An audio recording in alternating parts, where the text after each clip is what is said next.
미성년자 등을 협박해 성착취 불법 영상물을 제작하고 텔레그램 대화방을 통해 유포한 박사방 사건. 이를 수사해온 검찰이 운영자 조주빈을 포함한 공범 8명을 범죄단체 조직과 가입 활동죄를 적용해 추가 기소했습니다. 검찰은 조주빈 등 38명을 범죄단체 조직원으로 특정하고 이들이 미성년자를 포함한 74명의 피해자를 상대로 성착취물을 제작, 유포했다고 결론을 내렸습니다. 김광산 변호사 차례 함께했습니다.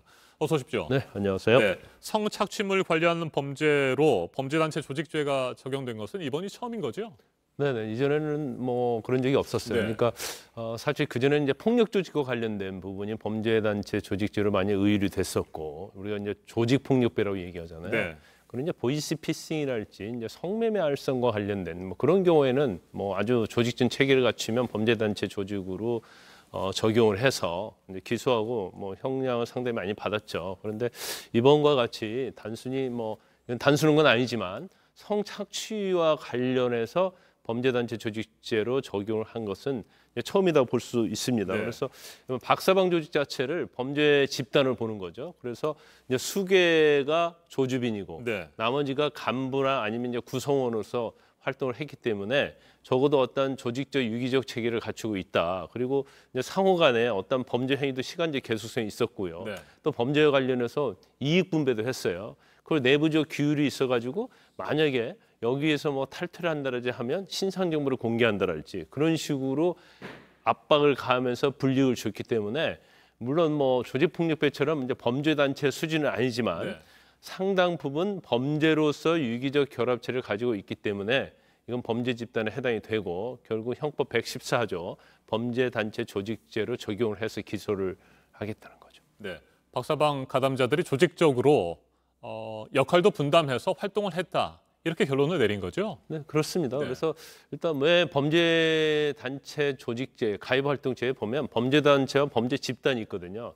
근데 이제 범죄 집단은 범죄 단체에 비해서는 약간 느슨한 형태죠. 네. 왜냐하면 범죄 단체는 아까 말씀드린 것처럼 수개가 있고 간부가 있고 구성원이 있으면서 어떤 범죄 시간적 계속성 그리고 지휘와 통솔 체계에 있어서는 굉장히 체계적으로 갖춰 있거든요. 네. 그런데 그것에 비해서는 박사방 조직이 좀 느슨하다는 거예요. 그래서 범죄 집단으로 적용을 하긴 했는데 사실은 이제 죄명도 똑같고요. 네. 이제 법정형도 똑같기 때문에 뭐 큰 차이는 없습니다. 네, 그런데 범죄단체 조직죄가 모든 유료 회원들에게 다 적용된 것은 아니고요. 일단 38명만 공범으로 봤잖아요. 이건 왜 그렇습니까? 이제 38명만 공범으로 보고요. 지금 수사 거의 마무리된 8명에 대해서만 네. 범죄단체 조직 가입 활동죄로 기소를 한 건데 그것은 이제 나머지 그냥 단순한 유료 회원 같은 경우에는 사실 어떤 범죄 단체나 범죄 집단의 조직이 있으면 네. 그 범죄 집단이라는 것을 인식을 해야 하거든요.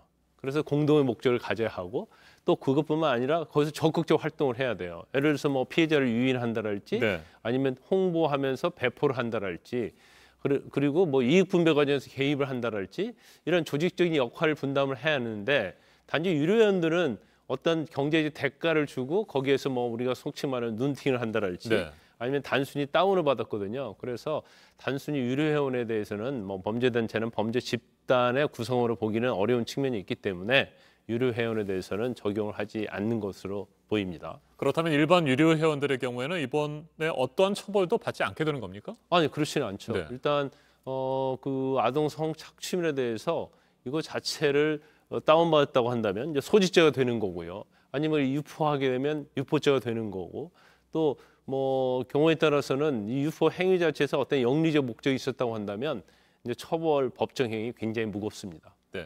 특정된 조직원 38명 가운데 8명만 이번에 범죄단체 조직죄가 적용이 되는 상황인데 그렇다면 나머지 30명의 경우에도 추가로 이 혐의가 적용이 될 가능성도 있습니까? 제가 볼 때는 아마 이제 30명에 대한 수사가 네. 마무리가 안 된 것 같아요. 그래서 추후에 수사를 계속하겠다는 거고요.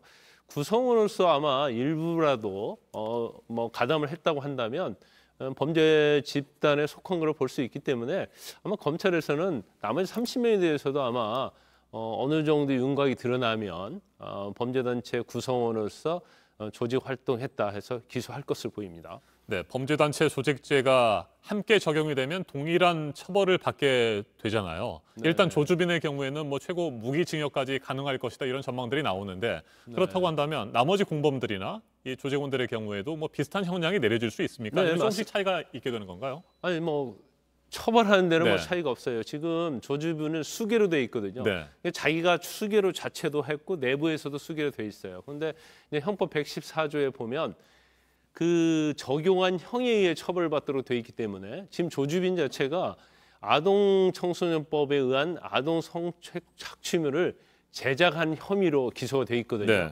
이것은 5년 이상 또는 무기징역에 처하도록 되기 때문에 조주빈이가 최대한 형벌을 받는다고 한다면 무기징역을 처할 수 있거든요. 그러면 같이 범죄 집단 내에 속한다고 하면 다른 구성원들도 최고형인 무기징역을 받을 수 있는 상황이기 때문에 이 자체의 의미 자체는 꼭 조주빈 말고도 거기에 적극적으로 가담한 사람들에 대해서도 최대형인 무기징역을 받을 수 있는 그러한 법률을 적용했다 이렇게 볼 수 있습니다. 네.